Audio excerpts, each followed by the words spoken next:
పరిశుద్ధుడైన యేసుక్రీస్తు నామములో కూడి మీ అందరికీ నా హృదయపూర్వకమైన వందనాలు. చిన్న ప్రార్థన చేసుకుందాం. మమ్మల్ని వెక్కిలి ప్రేమించిన ప్రియుడ, మీకు వెలలేని స్తోత్రాలు చెల్లిస్తూ ఉన్నాం. మమ్మల్ని ప్రేమించి మా పట్ల మీరు జాలి చూపి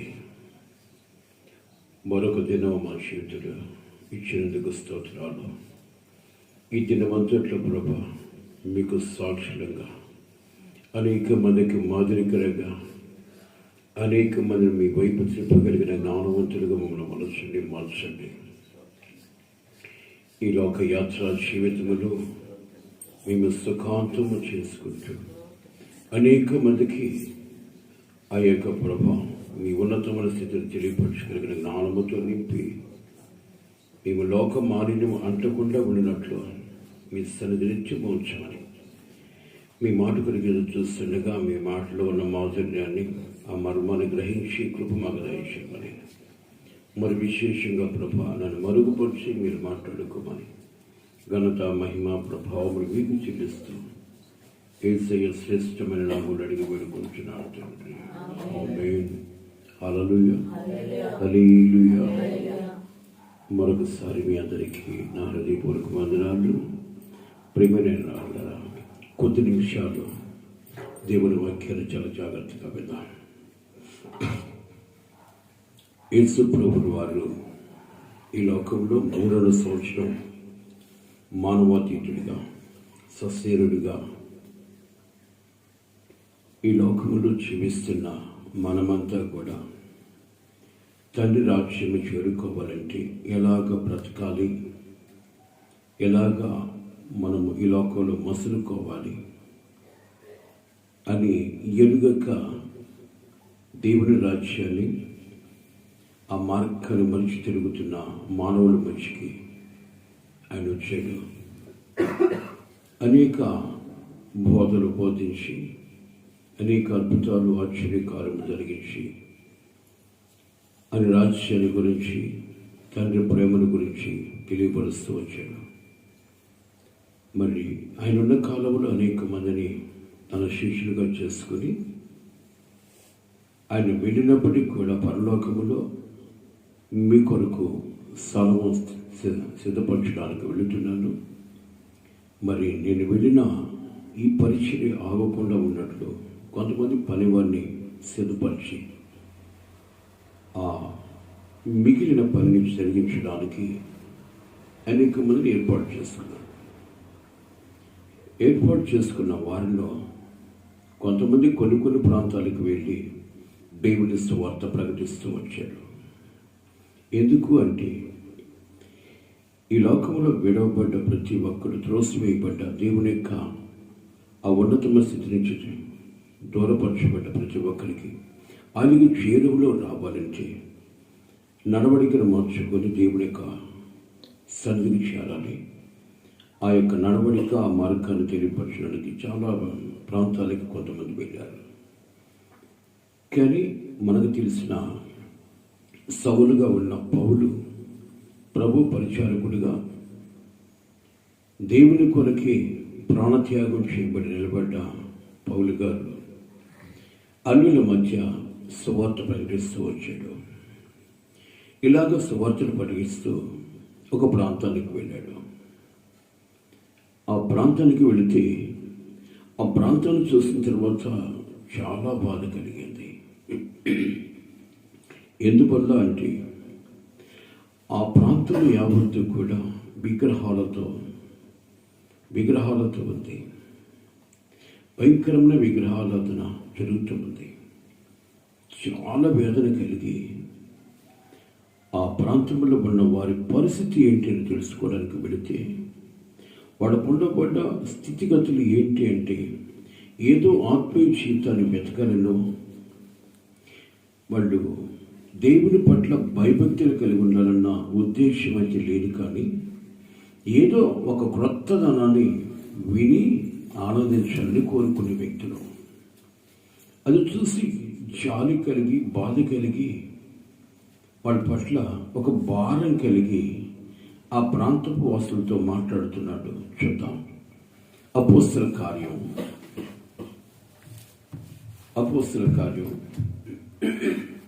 17వ అధ్యాయము 22వ వాక్యాన్ని చూద్దాం. లేకపోతే 22 నుంచి కాదు, 21 నుంచి. ఏదెన్సు వారందరూ అక్కడ నివసించు పరదేశులను ఏదో ఒక క్రొత్త సంగతి చెప్పుట, అది సంగతి, క్రొత్త సంగతి చెప్పడంలోనూ చెప్పుట ఎందున వినుట ఎందును మాత్రమే తన కాలాలు గడుపుతూ వచ్చారు. పౌలు అరియోపయగు మధ్య నిలిచి చెప్పినదేమనగా, ఏదెన్సు వారలారా, మీరు సమస్త విషయములలో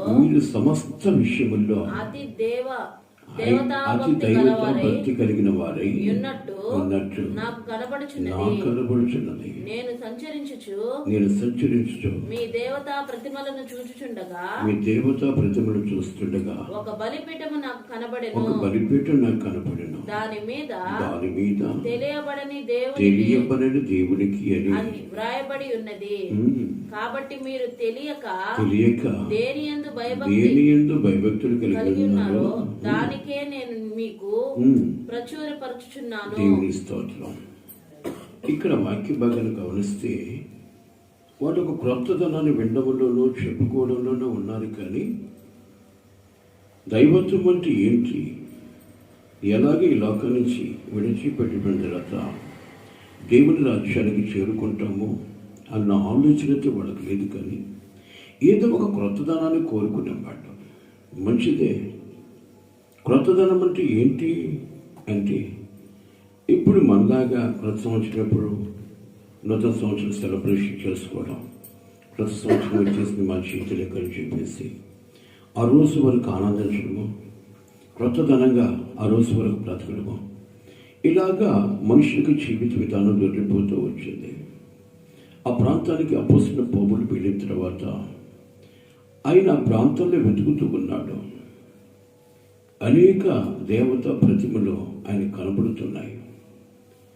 కానీ ఒక దగ్గర ఒక బలిపీఠం ఉంది, ఖాళీ బలిపీఠం. దాని మీద ఏముందంటే తెలియబడని దేవునికి అని ఉంది. చాలా బాధ కలిగింది.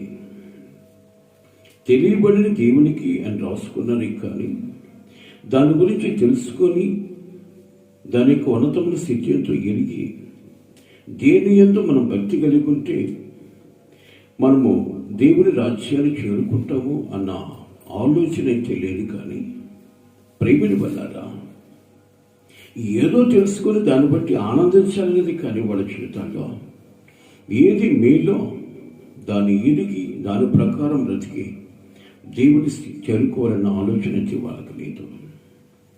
అక్కడికి వెళ్ళిన తర్వాత దేవుని స్వార్థన గురించి ప్రకటిస్తూ ఉంటే ఆసక్తిగా విన్నట్టున్నారు. కానీ విని అనుభవించాలి, అవలంబించాలి, దాని ద్వారా మేలు పొందాలన్న ఉద్దేశము అప్పటి నుంచి ఇప్పటికి కూడా అనేక మంది జనాల్లో లేదు.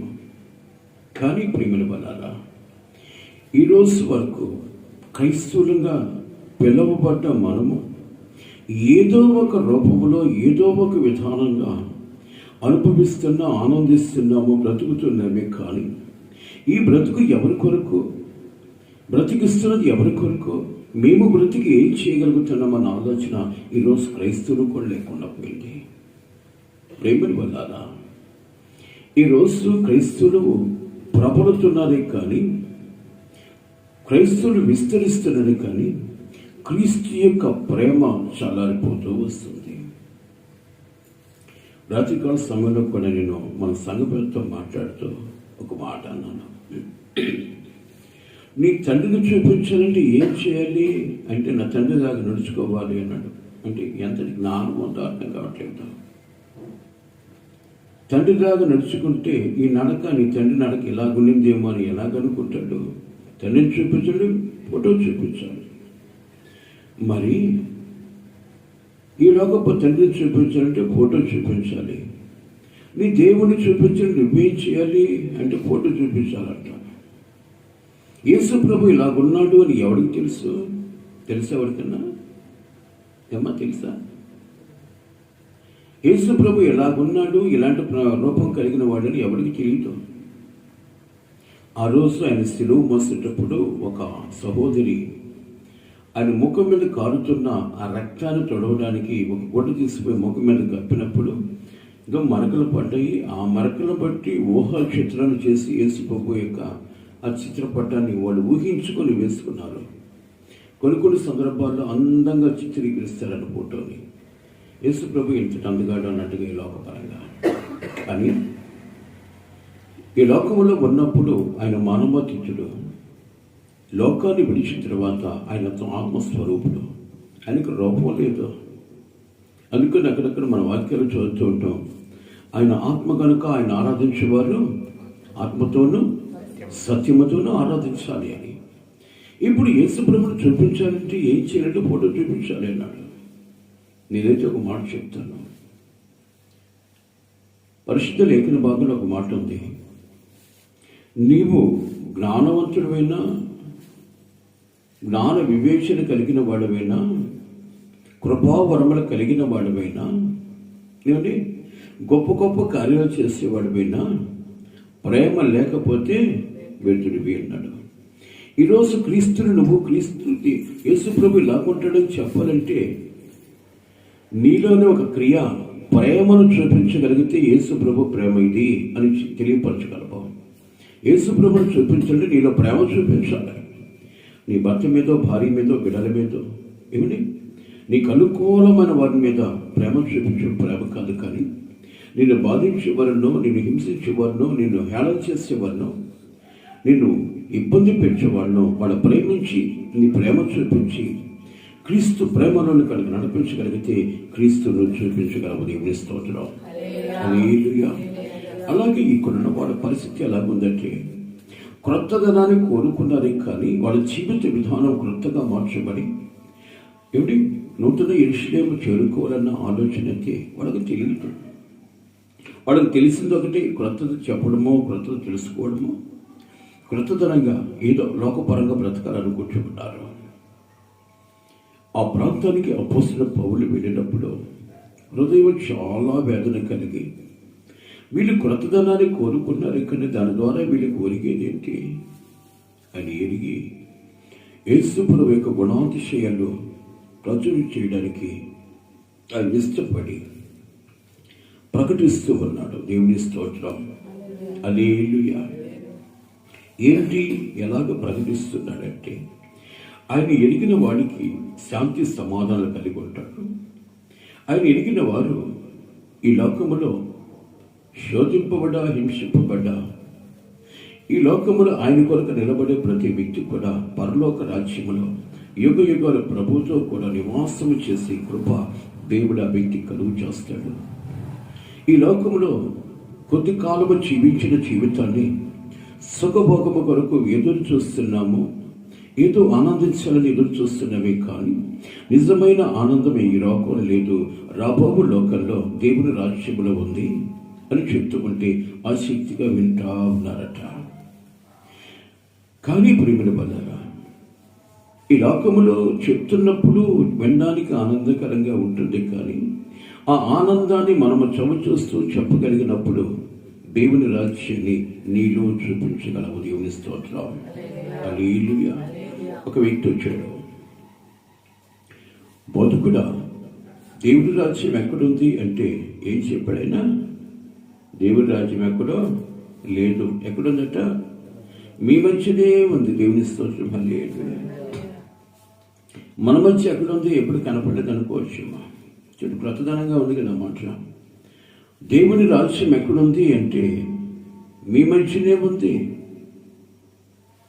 కానీ నేనైతే ఒక మాట చెప్తాను, దేవుని రాజ్యం మీ మధ్య కాదు కానీ మీలో ఉంది. దేవుని స్తోత్రం. హల్లెలూయా. దేవుని రాజ్యం ఎక్కడో లేదు, అది మీలోనే ఉంది. ఆ రాజ్యం మీరే. ఏమండి, పిలాతు దగ్గరికి వెళ్ళినప్పుడు నీవు రాజు అంటే నువ్వు అన్నట్టే అన్నాడు. కానీ అక్కడ ఒక మాట అంటాడు, నీ రాజ్యం వేరు, నా రాజ్యము వేరు. నీ రాజ్యము శ్రమల రాజ్యము, నా రాజ్యము ప్రేమ, వాత్సల్యత, సహధర్మము కలిగిన రాజ్యము. దేవుని స్తోత్రం. అలాంటి మనస్తత్వము ఎవరైతే కలిగి ఉంటాడో అట్టి వాడే పరలోక రాజ్యము. దేవుని స్తోత్రం. హల్లెలూయా, హల్లెలూయా. పరలోక రాజ్యాన్ని చూపించాలి అంటే అది నీలోనే దాగి ఉంది. దాన్ని ఎప్పుడైతే వెలికి తీసి నీ ప్రభువును చూపించడానికి ఏమిటి ప్రేమ, అనురాగాలు కలిగి ప్రభు కొరకు శ్రమైన నిందైన నిలబడగలిగితే పరలోక రాజ్యము నీవే ఉంటావు. దేవుని స్తోత్రం. హల్లెలూయా, హల్లెలూయా. అందుకే ప్రభు ఒక మాట అన్నాడు కదండి, ఇది జాగ్రత్తగా వినగలిగితే మనం ఏంటి, మన యొక్క గుర్తులు ఏంటి అనేది అర్థమైపోతుంది. ఒక వ్యక్తి వచ్చి, బతుకుడా నువ్వెక్కడ కాపురం ఉన్నావు? చాలా బాగుంది కదా. బతుకుడా నువ్వెక్కడ కాపురం ఉన్నావు అంటే ఆయన అంటాడు, నక్కలకు ఏం గమ్ముకుంటున్నావు? మీరు గమ్ముకోండి, ఆయన చెప్పాలా? నక్కలకు బొరియలు ఉన్నాయి, ఆకాశ పక్షులకు గూళ్ళు ఉన్నాయి, మనిషి కుమారుడు తలదాచుకోవడానికి తావులేదు అన్నాడు. మనిషి కుమారుడు తలదాచుకోవాలంటే ఎక్కడ? బంగ్లా కావాలా, మధ్యలో కావాలా? ఆయన అంటాడు, మీ హస్తకృత్యముల్లో నేను నివసించేవాడిని కాదు, కానీ నా దేవాలయము, నా యొక్క ఆలయం ఏంటి అంటే అది మీరై ఉండాలి. హల్లెలూయా. ఆ ఆలయం మీరే. ఎలాగా అంటే మీ హృదయాన్ని నాకు ఆలయంగా చేస్తే మీ హృదయంలో నేను సేద తీరుతా. దేవుని స్తోత్రం. హల్లెలూయా. కాబట్టి ప్రియమైన వాళ్ళరా, ఈరోజు క్రొత్తదనాన్ని కోరుకున్న ఆ వ్యక్తులతో మాట్లాడుతున్న మాట ఏంటంటే, ప్రియమైన వాళ్ళరా, మీరు మంచిగా మీరు దైవత భక్తి కలిగి ఉన్నారు, కానీ దేని ద్వారా నేను మేలు పొందుతాడో, దేని ద్వారా పరలోక రాజ్యములో ప్రభుత్వం కూడా యుగ యుగాలు జీవిస్తాడో అది నేను తెలియపరచడానికి ఇష్టపడుతూ ఉన్నాను. ఈరోజు చేతులు జోడిస్తున్నాను. ఏదో క్రైస్తుడిగా నేను, నా భార్య, నా బిడ్డలు, నా కుటుంబం క్షేమంగా ఉంటే చాలే అనుకోవడం కంటే క్రీస్తు యొక్క ప్రేమతత్వాన్ని, క్రీస్తు యొక్క ఉన్నతమైన స్థితిని, ఆయనలో ఉన్న ఆశ్చర్య కార్యములు, అద్భుత కార్యములు, నూతన కార్యములు తెలియపరచడానికి ఈరోజు క్రైస్తవుడిగా నీవు నేను మారినామన్న ఆలోచన మన చేతిలో కావాలి. ఉన్న సమయాన్ని మన కుటుంబం కొరకు, మన వ్యవస్థ కొరకు ఏమండి, నేనైతే అంటే గొప్ప అని చెప్పట్లేదు, అదైతే ఒకవేళ పొరపాటుని మన్నించాలి. ఏ రోజు కూడా నేను మౌనంగా ఉండడానికి ఇష్టపడినా. ఎందుకో తెలుసా? ఎందుకు పనికిరాని పందికనహీనంగా బ్రతుకుతున్న నా బ్రతుకుని తన పాత్రగా వాడుకున్న ప్రభుకి ఏమిచ్చి కూడా రుణాన్ని తీర్చలేను గనుక ప్రయాసపడుతూ ఉన్నాను ప్రభు ప్రేమను పొందడానికి. అంతకన్నా ఇంకేం లేదు. ప్రభు ప్రేమ పొందకపోతే పరలోక రాజ్యానికి నీవు నేను చేరుకోలేము. ప్రభు రాజ్యం చేరాలంటే అని అంటాడు, నేను నీతిమంతుణ్ణి, నా రాజ్యము నీతి కలిగింది, నేను పరిశుద్ధుణ్ణి, నా ప్రాంతము పరిశుద్ధమైన స్థలము కనుక నా వలె మీరు మారకపోతే, నా వలె మీరు రూపాంతరము చెందకపోతే పరలోక రాజ్యము మీకు దక్కదు. కాబట్టి ఈరోజు దేవుని వాక్యాన్ని వింటున్న ఏథెన్స్ వారులారా, తెలియబడిన దేవుడు ఎవరో కాదు, ఈ సృష్టిని యావత్తును సృజించిన దేవుడి ఆ తెలియబడిన దేవుడు. ఆయన ద్వారానే పరలోక రాజ్యం ఉంది, ఆయన ద్వారానే ప్రభు సన్నిధి చేరుకునే స్థితి ఉంది. అందుకే ఆయన అంటాడు, నేనే మార్గమును సత్యమును జీవమును, నా ద్వారా తప్ప ఎవరు కూడా సత్యాన్ని జీవాన్ని మార్గాన్ని కనుగొని చేరుకోలేరు. కాబట్టి ఈ లోకంలో తెలియబడిన దేవుడు అని రాసుకున్న నీవు ఆయన తెలియబడిన దేవుడు కాదు. కిందకు వస్తే మాట చూద్దాం. చూడైనా జగత్తును 24వ వాక్యం, జగత్తును అందలి సమస్తమును నిర్మించిన దేవుడు తానే చూడండి, జగత్తును అందలి ఉన్న సమస్తమును భూమి ఆకాశమును సృజించిన వాడు, భూమి మీద జలరాశులు చేసిన వాడు, ఆయా జాతుల ప్రకారం సమస్త జీవరాశులు చేసిన వాడు దేవుడే. చూడండి, తెలియబడిన దేవుడిని రాసుకొని ఎంత అజ్ఞానంగా బ్రతుకుతున్నారో, కొత్తదనాన్ని కోరుకున్నారు. కానీ ఆయనలో ఉన్న క్రొత్తదనము కని విని ఎరుగని క్రొత్తదనము దేవుని స్తోత్రం. హల్లెలూయా. ఆయనలో ఉన్న క్రొత్తదనాన్ని గురించి ప్రియమైన వాళ్ళరా, ఈరోజు మీకు తెలియపరచడానికి ఈ ప్రాంతాలకు నా దేవుని ప్రేరణ బట్టి ఇక్కడికి వచ్చాను. నిజమైన క్రొత్తదనము, ఇంతవరకు మీరు ఎరుగని క్రొత్తదనము నా దేవుని మాటల్లో ఉంది.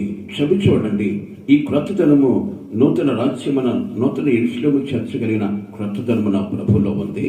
అవి ఎవరు అంటే జగత్తును అందరి సమస్తమును నిర్మించిన దేవుడు తానే ఆకాశమునకును భూమికిని ప్రభువై ఉన్నందున హస్తకృత్యములైన ఆలయములలో ఆయన నివసించడు. ఆయన అందరికిని జీవమును జీవమును ఊపిరిని సమస్తమును దయచేయువాడు గనక తనకు ఏదైనను కొదువ ఉన్నట్టు మనుషుల చేతిలో సేవింపబడువాడు కాదు. అందుకని ఏథెన్సు మాట్లాడా, నీకు నీవెవరో ఎరుగక ఉన్నావు గనక ఆదిలోనే మన ఆది దంపతులైన హవ్వని ఆదాముని సృజించిన విధమేంటి అంటే, ఒక మట్టి ముద్ద తీసుకొని ఒక ఆకారాన్ని చేసి దానికి జీవాయువును ప్రసాదించాడు దేవుని స్తోత్రం. దానికి జీవాయువు ప్రసాదించి జీవితాన్ని ఇచ్చి బ్రతకమని వాగ్దానము చేసి, వాడు బ్రతికించబడుతున్న నాకు మహిమార్థంగా ఉండాలని, ఏమండి, హస్తకృత్యాలలో నాకు మహిమ లేదని, నేను నిర్మించుకున్న మనుషుల ద్వారా నేను మహిమపరచబడాలని వాడికి జీవాత్మని నేను ఇచ్చాను. దేవుని స్తోత్రం. హల్లెలూయా. ఈరోజు హస్తకృత్యమైన దేవాలయంలో నేను నివసించేవాడిని కాదు గనక మనుషులు కొన్ని సందర్భాల్లో వాళ్ళ యొక్క జీవిత విధానం మలినపరచబడి వాళ్ళకు ఉండబడ్డ పరిశుద్ధతను పోగొట్టుకుని బ్రతుకుతున్నారు. కాబట్టి వాళ్ళు చేసే ఏది కూడా నాకు ఇష్టకరమైనదిగా లేదు గనక అలాంటి స్థితిగతుల్లో నేను నివసించేవాడిని కాదు గనక నేను పరిశుద్ధుని గనక నీవును పరిశుద్ధుడవయ్యండి, నీలో ఉన్న పరిశుద్ధాత్మ ద్వారా నేను మహిమపరచబడాలని నేను నీకు ఆలయాన్ని కట్టుకున్నాను. ఆ ఆలయం ఎవరో కాదు, నీవే. కొట్టు చప్పట్ల. ప్రేమల వల్లగా ఈరోజు ఏ స్థితి కనుగొన్నామో ఆలోచించాలి. దేవుని దగ్గరికి రావాలన్నా, దేవుని మందిరానికి రావాలన్నా చాలా భారమ కలిగి బ్రతుకుతున్నాం ఈరోజు. కారణం, నీలో ఉన్న జీవాత్మని బలహీనపరిచి భౌతిక ఆత్మ, ఏమిటి, లోకపరమ ఆత్మను బలపరుచుకొని ఇంతకన్నా సుఖభోగం అనుకుంటూ తాత్కాలికమైన సుఖము కొరకు మానవుడు నశించిపోతున్నాడు. కానీ నీలో ఉన్న జీవాత్మను బలపరుచుకొని దేవునికి మహిమార్థంగా నేను బ్రతికినప్పుడు యుగ యుగాలు జీవించే జీవితాన్ని నీకు నాకు ప్రసాదించడానికి దేవుడు ఇష్టపడుతూ ఉన్నాడు. దేవుని స్తోత్రం. ఈరోజు ఎలాంటి స్థితి కలిగి ఉన్నామో ఆలోచించగలగాలి. మనుషుల మెప్పు కొరకు ఈరోజు మందిరానికి వెళ్ళేవాడు చాలా మంది ఉన్నారు. అక్కడ నేను నిలబడుకుంటే ఆ మందిరం నుంచి వెళ్తుంటారు కొంతమంది, నన్ను చూసి తలవంచుకుంటారు. ఎందుకో తెలుసా? నా ద్వారా దేవుని మహాకృప అంటే, ఒకవేళ పొరపాటు దేవుని క్షమించాలి. ఈ చేతులతో బాప్తిసం ఇచ్చిన వ్యక్తులు గనక నన్ను చూసి ముఖము చున్నపుచ్చుకొని ఆయనతో పలకపోతే ఈడకు రమ్మంటాడేమో. నువ్వు ఎక్కడికి వెళ్ళినా నీ ఆత్మను నువ్వు కాపాడుకోగలిగితే దేవుడు సంతోషిస్తాడు. దేవుని స్తోత్రం. హల్లెలూయా. ఈరోజు నా మందిరంలో ఉన్న వాళ్ళంత దూరం అయిపోయినా నేను బాధపడలేదు. కానీ నీవు ఎక్కడికి వెళ్ళినా నీవు దేవునికి మందిరమై ఉండాలి నా ఆకాంక్ష, ఆశ. దేవుని స్తోత్రం. హల్లెలూయా. కాబట్టి ప్రేమైన వాళ్ళరా, ఈరోజు నీ స్థితిగతులు ఎలాగున్నాయి? నీలో ఉన్న ఆత్మకి నీవు ఆలయమై ఉన్నావని, ఆయన హస్తకృత్యములు నివసించేవాడు కాదని, నీవే ఆయనకి ఆలయమై ఉన్నామని, ఆలయము కావాలని దేవుడు కోరుకుంటూ ఉంటే, లోకములో పడి తిరుగుతూ లోకములో ఉన్న క్రొత్తదనాన్ని కోరుకోవడం ఎంతవరకు సబబు? ప్రేమను వల్లారా, ఏతించబడారా? ఈరోజు తెలియక నువ్వు భక్తి కలిగి ఉన్నావు, కానీ తెలియని భక్తి కాదది. జగత్తు పునాది వేయబడక మునిపే, జగత్తు అందరి ఏమని భూమి ఆకాశములు పుట్టక మునిపే ఆయన నీ కొరకు నా కొరకు ఒక ఆలోచన కలిగిన దేవుడై ఉన్నాడు. ఆ ఆలోచన భూమి ఆకాశంలో సృజించి, ఆ భూమి నేల మట్టితో నిన్ను నన్ను చేసి ఆ మట్టికి మహిమను ధరింపచేసి ఆలయంగా మలుచుకొని, నీవు ఆకు ఆలయము గనక నీ దేహంతో దేవుణ్ణి మహిమపరచు అని అలనాడే ఆయన వాగ్దానం చేశాడు. ఆ వాగ్దానాన్ని విడిచి లోకములో ఉన్న మాటకి ఆ వాటికి లోబడిపోయి, లోకస్తుల వలె అపవాది మాటకు లోబడిపోయి నీ ఆలయాన్ని వాడికి అప్పగించి, వాడికి నివాసంగా చేసి దేవుని మహిమార్థంగా బ్రతకవలసిన నీవు దేవుని మహిమను విడిచి నీ యొక్క జీవిత విధానము వాడి చేతికి అప్పగించి నీ బ్రతికంతా అంధకారంగా మార్చబడింది. నీ అంధకారంలోనే నీ బ్రతుకును వెలిగించడానికి యేసు ప్రభువు వారు ఈ లోకంలోకి వెలుగై వచ్చాడు. ఆ వెలుగు ప్రతి ఒక్కరి యొక్క అంధకారాన్ని వెలిగించి మరలా వెలుగు సంబంధులుగా మార్చాలని కోరుకున్నాం. ఆ వెలుగుని ఎవ్వడూ ఇష్టపడక లోకములో ఉన్న వాటి కొరకు పరిగెత్తు పరవశిస్తూ ఈ లోకములను ఆనందాన్ని అనుభవిస్తున్నది, కానీ నిజమైన ఆనందం ఇక్కడ కాదు, సృజించిన సృష్టికర్తలో ఉంది గనుక ఆ ఆనందము నువ్వు యుగ యుగాలు అనుభవించాలన్నది దేవుని యొక్క ముఖ్య ఉద్దేశము. ఆ తెలియబడని ఎవరో కాదు, కానీ ఆయన నీకు నాకు దేవుడై ఉన్నాడు. దేవుని స్తోత్రం, హల్లెలూయా, హల్లెలూయా.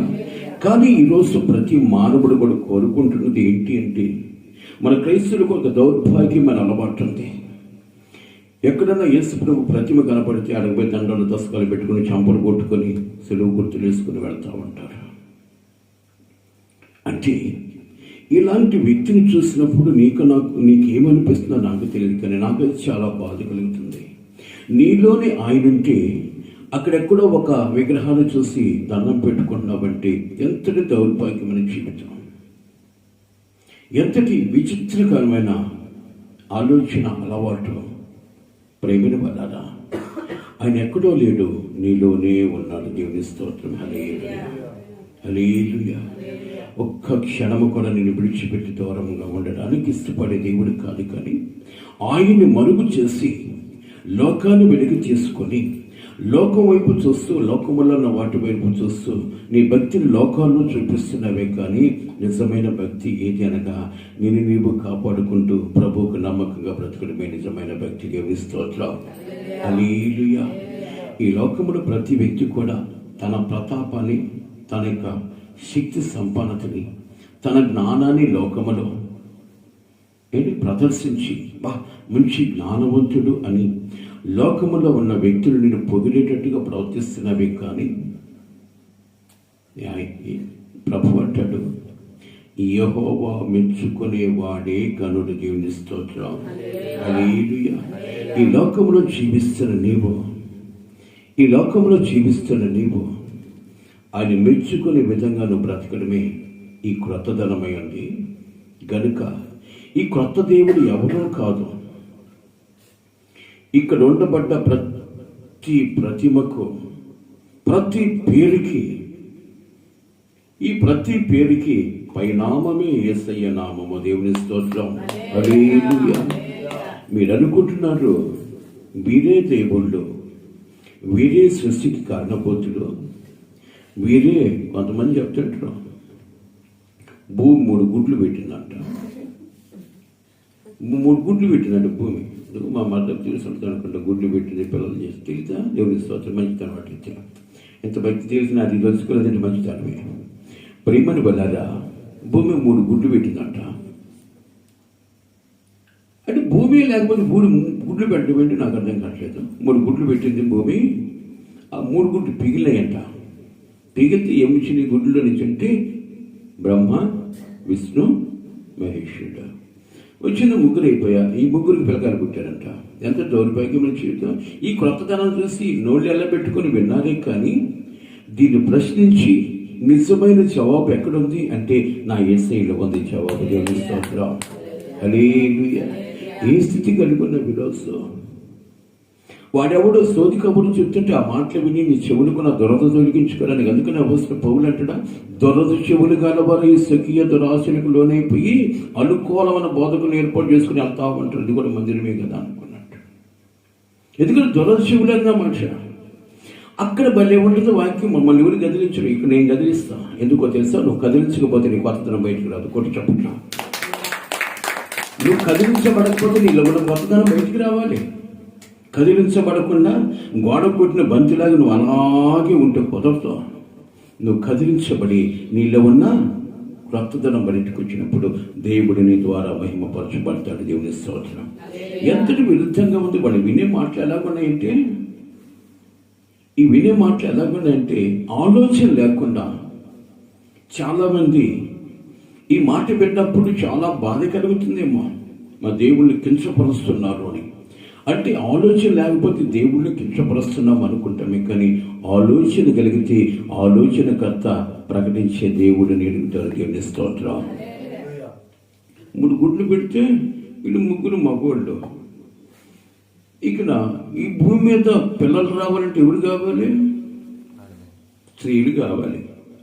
ఈ 3 పిల్లకాయలు కన్నారట. ఎట్టు కన్నారో అర్థం కావట్లేదు. భూమి మీద ఎంతోమంది ఉన్నారు. ఎవరు? వీళ్ళు. వాళ్ళకి బిడ్డలు పుట్టడం లేదు. వీళ్ళకి ఎట్లా పుట్టారు అర్థం కావట్లేదు. అంటే వినడానికి కొత్తదనంగా ఉంది కాబట్టి వాళ్ళ యొక్క పొరపాటు కాదు.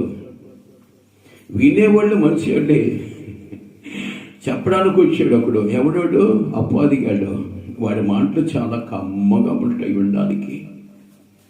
ఆలోచన అయితే మనకు రానివ్వకుండా ఇదే క్రొత్తదనం అనుకుంటూ ఆనందిస్తూ ఉంటారు. ప్రేమని బలాల ఎంతటి దౌర్భాగ్యమైన జీవితం అనేది అర్థం కావట్లేదు జనాలకి. నిజమైన క్రొత్తదనం ఏంటి అంటే భూమిని సృజన చేసిన వాడు, నీటి మీద భూమిని పరిచిన వాడు, భూమికి పునాదులు వేసిన వాడు, నీటి మీద జలరాశుల మీద ఆయన పునాది వేసిన వాడు క్రొత్తదనము. ఆ నీటి మీద నిన్ను నన్ను బ్రతికింపడానికి బ్రతుకునిచ్చిన వాడు. ఏమండి, ఈరోజు నీటి మీద ఒక ఏదైనా బరువైన ఒక దాన్ని పెడితే ఆ బరువు తాళలేక అది నీట మునిగిపోతుంది. ఈరోజు ఇంతటి భూమిని కూడా నీటి మీద పెట్టి ఈ భూమిని నిలబెట్టి ఆ భూమి మీద కొన్ని కోట్ల మంది జనాల్ని మించిన బంగళాలు కడుతున్నా, మేడలు కడుతున్నా, ఏవేవో చేస్తూ ఉన్నా, ఎంతటి భారము ఈ భూమి మీద వేస్తున్నా భూమి మునిగిపోకుండా నిలబెట్టిన వాడు నిజ సృష్టికర్త దేవుడు. ఈయనలో ఉంది క్రొత్తదనము. దేవుని స్తోత్రం. హల్లెలూయా. క్రొత్తదనం అని చెప్పేసి లోకములు తిరిగి క్రొత్త విగ్రహాలు చేసుకొని వాటిని చూసి ఆనందించడం కాదు, కానీ సృష్టికి కారణభూతుడైన దేవుడు ఈరోజు క్రొత్తదనాన్ని నీ బ్రతుకుకు చూపించాలని సృష్టి యావత్తు కూడా విచిత్రంగా చిత్రీకరించాడు. ఆయన చిత్రాలు పాట పాడుకుంటాం కదండి. చిత్రాల వాడే నా యేసయ్య. చూడండి ఎంత చిత్రముగా చేసిన దేవుడు. క్రొత్తదనము కాదు, కానీ నీ బ్రతుకు నూతనపరచబడి నూతన యేషులో చేరాలన్నది దేవుని యొక్క ముఖ్య ఉద్దేశం. దేవుని స్తోత్రం. హల్లెలూయా. కాబట్టి ప్రియమైన వాళ్ళదా, ఈ రోజు వరకు కూడా మన క్రైస్తవులు కూడా కొంతమంది ఏదో క్రొత్తదనాన్ని అనుభవించాలి లోకములో. క్రొత్తదనాన్ని అనుభవించాలి లోకంలో. ప్రేమిని వల్ల క్రొత్తదనము అంటే ఏంటంటే క్రీస్తు మాటల్లో దాగి ఉంది క్రొత్తదనము. దేవుని స్తోత్రం. అది గ్రహించగలిగితే ఆయన యొక్క కార్యములు, ఆయన యొక్క ఉన్నతమైన స్థితి కంటికి కనబడదు, హృదయమునకు గోచరము కాదు. ఏమిటి? చెవికి వినబడక గొప్ప గొప్ప కార్యాలు నీ చేతులు జరుగుతూ ఉన్నా, ఇంతెంతో క్రొత్తదనాన్ని నువ్వు అనుభవిస్తున్నా, ఏదో క్రొత్తదాని కొరకు ఎదురు చూస్తున్నాము అంటే ఈ లోకంలో ప్రతిదీ కూడా నీ చెవులకి క్రొత్తదనంగా వినబడేటప్పటికీ ఏదో నూతన ఆనందాన్ని పొందుతున్నామని పైచాచిక ఆనందము, పైచాచికమైన ఆనందాన్ని పొందుతున్నామే కానీ శాశ్వతమైన ఆనందము నా ప్రభువులో ఉందని ఈరోజు నువ్వు తెలుసుకోవాలని చెప్పేసి ఈ ప్రాంతానికి నిలిచి నా ప్రభు యొక్క క్రొత్తదనాన్ని తెలియపడుతున్నాను. ఇక్కడ ఉన్నవి యావత్తు కూడా నీవు దేవతా ప్రతిమలని నీ ప్రశ్న బట్టి ఆరాధించుకున్నావు, కానీ నా దేవుని నామం ఏంటో తెలుసా? తెలియబడిన దేవుడు కాదు. వీళ్ళందరికీ తెలిసిన దేవుడు, భూమి ఆకాశములకు తెలిసిన దేవుడు, అన్ని నామముల కన్నా పై నామము నా యేసయ్య నామము. ఆ నామము ద్వారానే సృష్టి యావత్తు సృజింపబడింది. ఆ నామము ద్వారానే పరలోక రాజ్యానికి ప్రవేశము నీకు నాకు కలుగుతుంది. ఇది తెలియబడిన దేవుడు కాదు, కానీ సృష్టి ఆరంభముకు మునిపే ఉన్న దేవుడు. నేను తప్పక వేరొక దేవుడు నీకు లేడు అని వాగ్దానం చేసిన దేవుడు, సవాలు విసిరిన దేవుడు ఈరోజు నీకు నువ్వు సవాలు విసురుతూ ఉన్నాడు. నేను తప్పక వేరొక దేవుడు లేడు.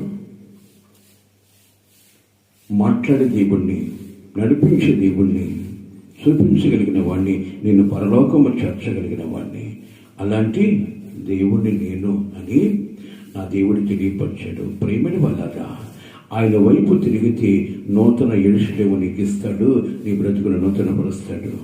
అట్టి కృప నీకును నాకును దేవుడి కలుగు చేయనుగాక. కలుగుతామా? మమ్మల్ని మిక్కిలి ప్రేమించిన ప్రియుడా మీకు స్తోత్రాలు చెల్లిస్తూ ఉన్నాం.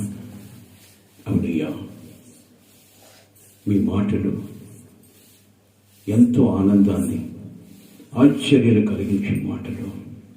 మీ మాటల్లో ఎంతో మర్మం ఉంది. ఆ మాటలు మీరు మాటలు అయ్యా, నీ మాటలు మీరు ఉంటున్నప్పుడు మా హృదయం ఉప్పొంగుతూ ఉంది. ఎవడు చూపించని ఆనందాన్ని అయినా మీరు మాకు చూపిస్తూ ఉన్నారు. ఎవరూ చూపని క్రొత్తదనాన్ని మా జీవితంలోకి మీరు ప్రవేశపెడుతున్నారు. లోకంలో క్రొత్తదనంగా బ్రతకాలనుకుంటున్నామే, కానీ ఆ క్రొత్తదనం శాశ్వతమైంది మీలో ఉందని ఎరుగక బ్రతుకుతున్న మా జీవితాన్ని ఈరోజు వెలుగు తీసి సృష్టికి కారణభూతులు మీరే, మీ ద్వారానే నూతన యెరూషలేము చేరగలమని అలనాడు మా పితరులు అపోస్తలులు మాట్లాడిన మాటలు ఈరోజు మేము వింటూ ఉండగా మా జీవితంలో నూతన ఆనందాన్ని, ఉద్వేగాన్ని కలుగు చేస్తున్నాయి. ఈ ఆనందము మమ్మల్ని విడిచిపెట్టిపోక శాశ్వతమైన ఆనందముతో మేము చేరబోయే రాజ్యములో మీ సన్నిధులు చేరు వరకు ఇదే ఆనందంతో మీ సన్నిధులు, మీ పాసులో చేరి కృప మాకు దయచేయండి.